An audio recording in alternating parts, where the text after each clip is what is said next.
Iboga is like a horse.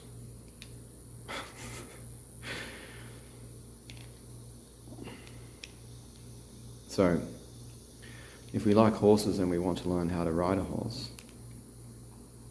there's a relationship between you and the horse. And when we begin our riding experience with the horse, there's trepidation, fear, doubt, physical flinching, incorrect technique, ADHD-like movements, flinching, as I said, tweaking. As we learn what this is, that riding is a connection. And after a while, if anyone's had any experience with horses, even if you haven't, if you read about this, I can say personally, after a while, when you're adept at the relationship between you and the horse starts to move ahead of your thought. And we get excited and we think, wow, perhaps this is telepathy. Yes. So how did that begin though? It began by learning the nature of the relationship. The horse represents, in this metaphor, a far more adept relationship to nature than the man or the woman, clearly. So when we apply this back to the literal, with Iboga, same thing applies. The horse and Iboga do not have limitations to their connection to God. They know they are everything. They like to educate you.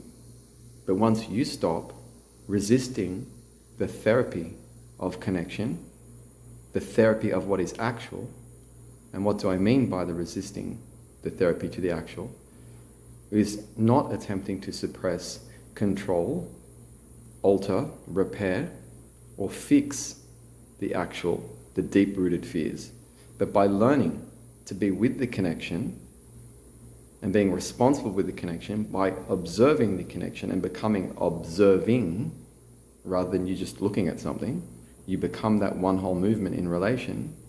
There's a transformation that occurs. God starts to move as the horse for you. It's pretty amazing. Just consider this. But how does it happen? Well, I've given a metaphorical reason and I'm given a literal. Where you resist is where you sever your connection and movement to God, or to your ability to ride the horse.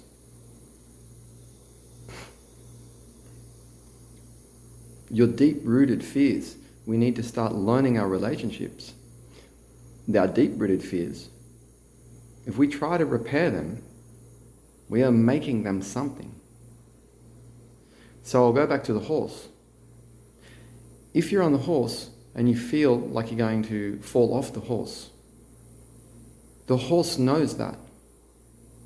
And it starts to correct the movement by accelerating, turning left, turning right, bucking, moving. You did that. And you say you didn't control a horse.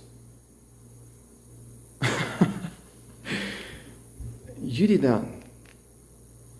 So this is what Iboga is. This is what Bwete is. Excuse my metaphor. But I think every man and woman outside of Iboga and Bwete, everyone deserves to understand this. That conflict is illusory. You are what you're thinking. It's not an observer. No. Because the observer would just be someone looking at something happening, which implies the victimhood. That's not happening. You are inseparable. You are observed and observing and observer. Therefore, observance. With true Bwete and Iboga, adapted to the modern mind as an introduction to the functioning of these connections, we can learn this. That this learning is not dependent upon time, it's obtainable in the instant now, in this moment. But we need to feel that out. We need to start getting used to looking at ourselves, looking at how we think, looking at where we flinch, looking at what we do. It's a very inverse logic to what we're taught in modern Western society. So this is what we do at Ikara, is remind you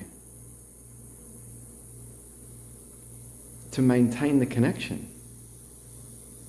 We know how to provide triggers that allow you to not be influenced, but maintain your connection so you can keep riding the horse and not be tranced by it and fall asleep and let it ride you, or you be bucked off it. It's like learning. It's learning. It's beautiful. Thank goodness that we can discover this. This is the art form. Our spiritual connections allow you to do this work.